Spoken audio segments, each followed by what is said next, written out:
secrets of nature's deepest mysteries.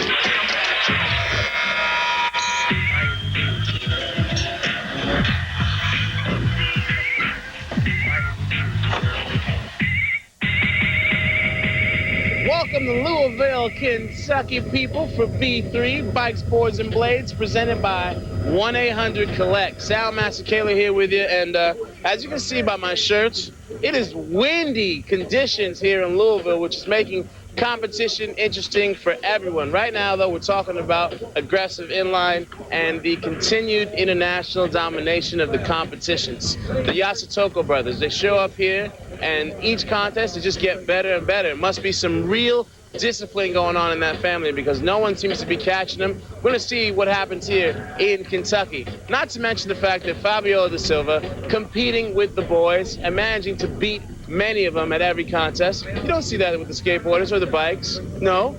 So let's just get things started right now with aggressive inline vert before I blow myself into the flat bottom.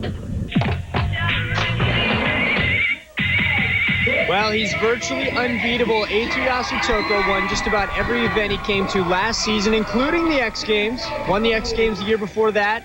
And he won the first event of the season, the other B3, in Anaheim. So Sal mentioned the wind out here today. We'll see how it affects these guys, especially the high flyers like Yasu Toko, as he goes 540 straight in to switch 900. Or maybe the 540 was switching, the 900 was normal. It's hard to tell with these guys, but Yasu Toko, he packs some tricks in. Now he's working the coping, nice little soul grind, spinning around back into the backside Royale. You can see why Ato is one of the top guys and why he's won so many contests. You notice how he does a trick on every single wall. Hardly wastes a wall. 540 flat spin. We've seen a couple of setup airs here, and there's kind of a little scare walk, so he'll have some room to improve this run in the second round, especially falling on the 1080 at the end. He is capable of landing that trick. We've seen it plenty of times. But he breaks the ice big time with a 720 flat spin, goes for the 1080 flat spin to finish things off with a lot of wind. That's pretty gutsy. 72.75 to kick things off for Ato. So he is one of 12 competitors out here on the vert ramp. Each of these skaters gets 2 50-second runs, and only the better of those 2 runs count as the final score. We've got 5 different countries represented in the finals. The Australians have been playing catch-up this year, trying to track down Tighe Chris from France and the Yasu Toko brothers from Japan. Sam Fogarty from Australia trying to reestablish the Australian dominance on vert. And of all the vert skaters, Sam Fogarty is one of these guys that's a little more proficient on the lip. Packs in a lot of progressive lip tricks, and here you see him going frontside torque slide. Having a little bit of trouble up in the air, getting the height. You notice he's hovering somewhere right around the coping. Pretty windy today, tough conditions. What do you think your game plan is here? I don't think the wind affects me that much. Everyone said yesterday, oh, the wind, and I was like, I don't see it. A little bit of a problem. It's not the biggest deal in the world, I don't think, though. Well, then there's got to be another reason Fogarty's not getting the huge air he normally gets. A lot of Americans in here, including Matt Lindenmuth, the Engelhardt brothers, and then the big guns, the Yasu Tokos, Shane Yost, Tighe Chris. Yosti right now, he's the Australians' big chance on vert. Shane Yost really has established himself as Australia's #1 threat these days, especially with Sesamora out with injuries right now. Shane Yost, of course, has always been plagued by himself. If he can just stay on his feet for the full 50 seconds, he has a great shot at taking the top prize. Now, Shane has tricks that nobody else can do, but he does tend to self-destruct a little bit. Pulling off a pretty consistent run. Then Mike Budnick, he's really America's best chance on the vert. And in contrast to Shane, Mike has really become a very solid competitor. Knows how to put together a good line, always stays on his feet. I'm not trying to jinx him here as we watch him come up, setting up sweat stance. Also, a nice balance of tricks from Mike Budnick. He always has inverts, which have really become a lost art in modern vert skating. All right, Tighe, this thing we're sitting here, you're one of the most technical skaters up on the ramp. Talk to me about this box, how you're going to use it in your game plan today. I want to try something, but I'm not sure I will arrive to make it good. Like to use the curve like a jump, you know, like take the speed and really like a jump like on. Oh, that'd be sick up here onto that. Yeah, and then land on the transition. Yesterday actually I was practicing that and on the jump to make 360 off, but it's pretty scary because it's new, you know, we never have time to try.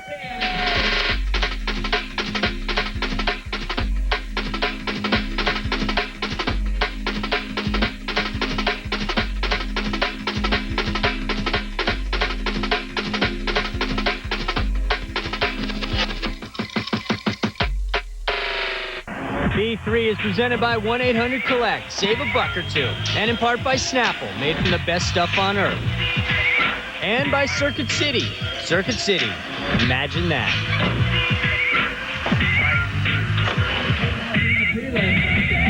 So Eito Yasu Toko right now sits on top with a pretty nice lead, 72.25. Tighe Chris, he's a man on a mission. Let's see what he's got to say. Hi, here we are in Louisville. My name is Tighe Chris on the Vert ramp. I'm 25 years old from France, Paris. 2, 3. My favorite place in the world, but it's not really place, it's moment, you know. For example, when you're on the extreme game and you have all the crowd, you know, huge competition, it's really like magic moment, you know. Which trick I would like most to do? Actually, it will be the 400. I am working on this trick already like for 5-6 years, and I almost broke my neck twice. It's really scary. That's a hard question, I guess. You know, I won't even say it. You know, you can see by yourself. You know. The answer is no. What's bothered me the most? People who have big heads. I really hate that, you know. It's not because you are famous that you are better, you know, than other person. You just do something better, skating, point, you know. You may be stupid, you know. And that's it. We went over 20 questions with Tighe Chris in Louisville. Yep. Thank you, Tighe. He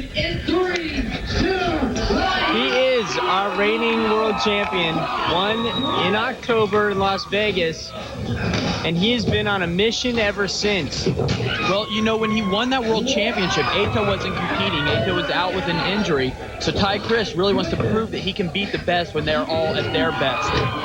So Eito's here, Takeshi's here, Shane Yoss is here, and Tighe Chris, you can see that he's skating great, going high. And in Anaheim, a little controversy. Eito beat Tighe, but I know you thought it should have gone the other way. So Tighe Chris wants to eliminate any doubt here. He's going to try and win this thing outright, and having a super run so far as he goes backside far from Nugent towards the kink. We saw him pull the 900 earlier in this run. He was talking about that in 20 questions. There's a 720, and he goes into this. He came in fakey to that backslide. That's a new trick for Tighe Chris.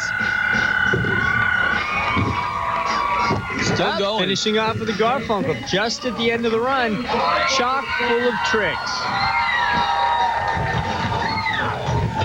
Yeah, he looks happy. Very alley-ooped on the upside down 540. He's always adding new tricks to his repertoire. 77.25 puts him in first place. You hear the cheering, you know it's time for the reigning queen, the Brazilian. It's Fabiola da Silva. Yeah, Fabiola came up in Brazil, but she's lived for the past couple of years in California and just recently moved to Southern California. She spends a lot of time skating with Mike Budnick, and Cecil Moore has been spending a lot of time out there. And from what I understand, Tighe Chris is planning on taking a home in Southern California recently as well. So a lot of Vert skaters moving to Southern California. That's something that scene has missed for a long time. All right, talk to me about this box behind us, this new thing they put on the side of the ramp. You challenged by this kind of thing? You like it? You hate it? No, I like it. It's just different, you know. It's always good to have something different to change around. How are you going to work this into your run, this new thing? I don't know. Like, I was practicing yesterday, but if I have some more time, I'll touch it. If not, next time. Drop it in! Now it's time for the monster, Jaron Grove. He always makes his mark on the park course. Now it's his time on Vert. You can see that he's been getting more confident on the Vert ramp. Big airs. A lot of times he'd spend a lot of these walls sort of running through the air. Didn't look like he really had the transitions down. Now the lines are a lot smoother. And then, of course, these street skaters, once they learn those transitions, they can incorporate these aggressive lip tricks into their lines. It really racks up the points. Missing the 360 of Soul, but it's a tough trick. And then working the crowd. So he'll have his second chance. Takeshi Yasu looking for his first chance right now. A little bit of pressure, always trying to keep up with Ato. Well, we talk about the rivalry between Tighe and Ato, these guys going for ramp supremacy, but how about this rivalry between Takeshi and his older brother, Ato? Takeshi seems to always be in Ato's shadow. A lot of people say Takeshi's potential is greater because he goes so high and he's so young, and he actually seems to have more tricks, especially on the lip. Well, and if Takeshi can take top 3 today, he'll actually move into first place in the rankings as long as Shane Yost isn't there with him. How about Takeshi incorporating that new apparatus into his run, going backside, then dropping to Soul, and then showing that variation again on the other side of the ramp, setting up 360 on the extension, then coming in fakey 270 to backside Royale, and that's the kind of stuff we're talking about. He's got the air tricks just like his brother, but then he uses the coping so much more. Wow, lots of tricks, and you know what? That was probably half of his bag right there. Dad looks on. He's never missed a run. There's the big Viking flip, pulling back method. Using the extension, very smart. 75.75 puts him in second place right now. So he sits ahead of his older brother, but will either one of the Yasu brothers be able to take Tighe Chris?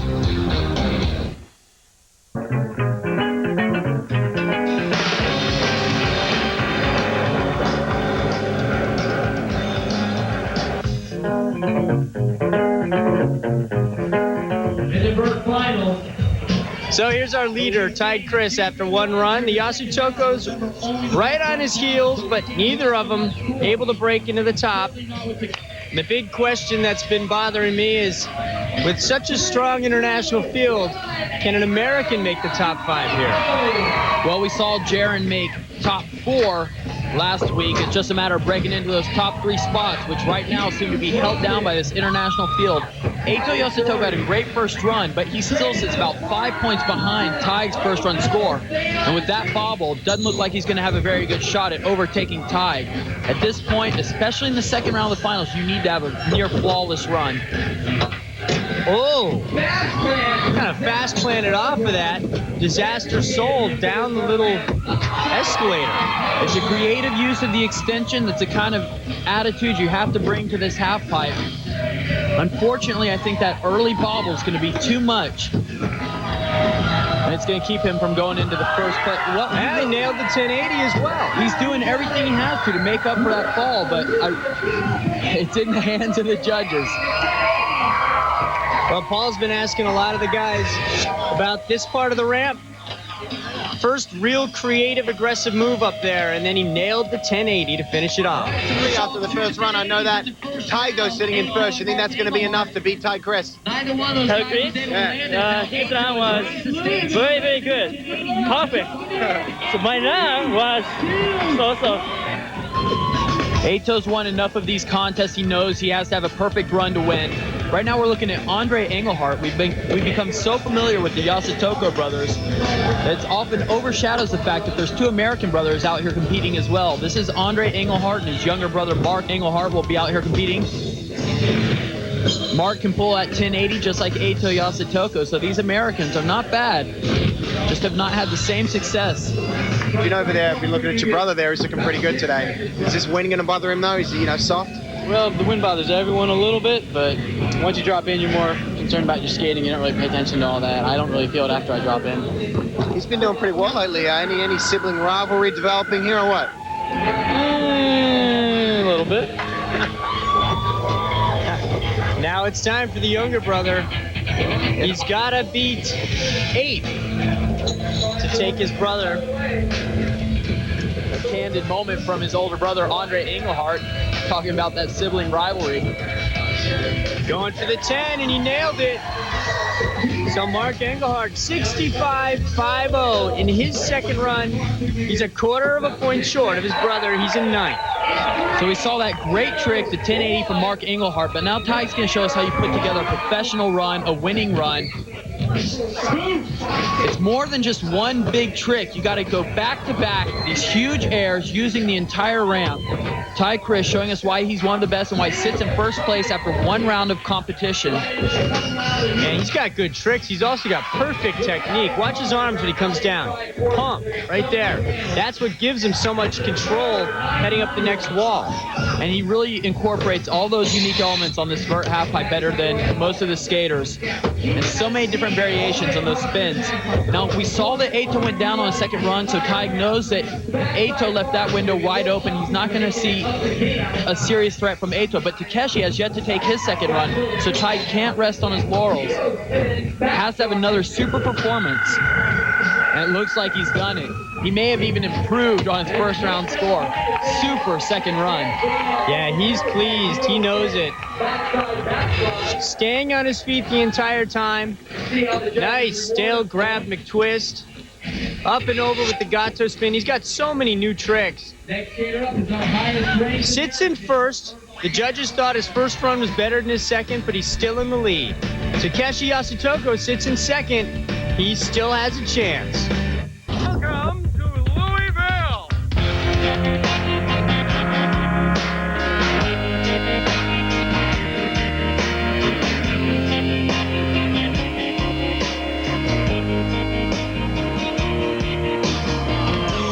So it's crunch time on the vert ramp. The final runs, everybody's chasing Tighe Chris. And my guess is Carl Hills will not catch him. He's a little rough around the edges. He's pretty new to the tour.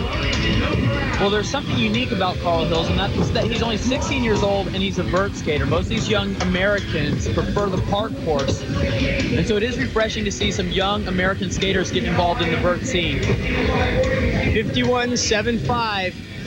Now, you see the tension. It's because Matt Lindenmuth's got a new trick. He's been trying it on the Resi ramp at Woodward. A double backflip. Well, talk about American skaters. Matt Lindenmuth is a veteran of vert skating, and oh my goodness.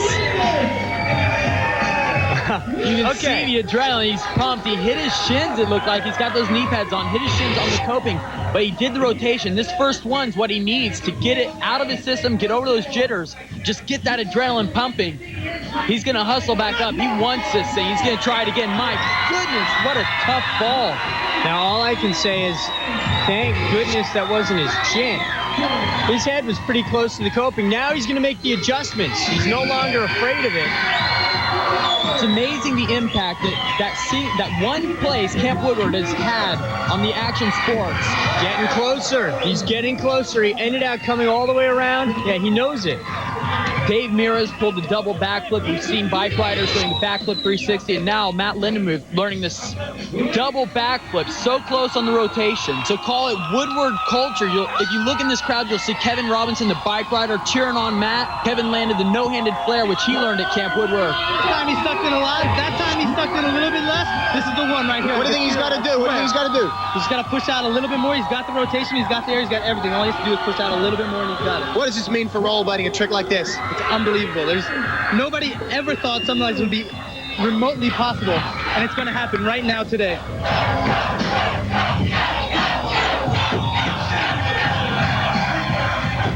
Oh my goodness, he actually got on his feet.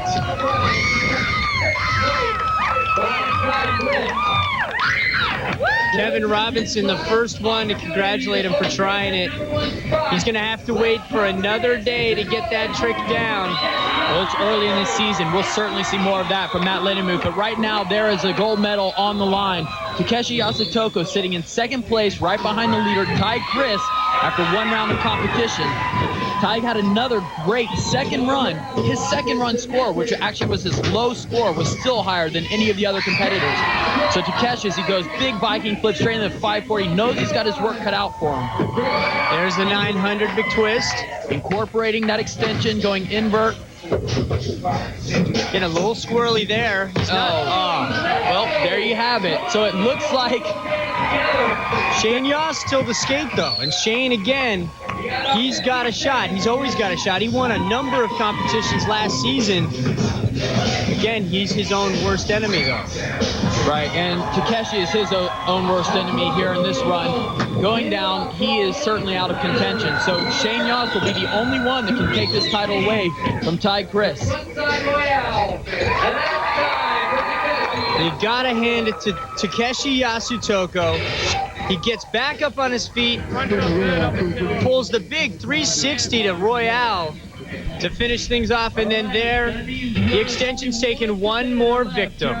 As disappointed as Takeshi may be with that run, let's not forget that he still sits in second place and that he has beat his brother. Ato's taken both runs, so he cannot overtake Takeshi. Takeshi has beat his older brother. That doesn't happen often. But Shane Yasu now with the last chance to overtake Tighe Chris, who sits in first place. And Shane's got the tricks to do it. He has more spin variations than any other skater. 720s, 900s, the only skater to do a forward 1260. There's a 900. Shane Yasu, since last season, not getting the same height above the coping, and there, having some trouble. So the best he can do is fourth place. That makes Tighe Chris our champion here in Louisville. Mike Budnick, the top American, in 6th. Now that you got the big cup in your hand this week, not the little cup, how you feeling?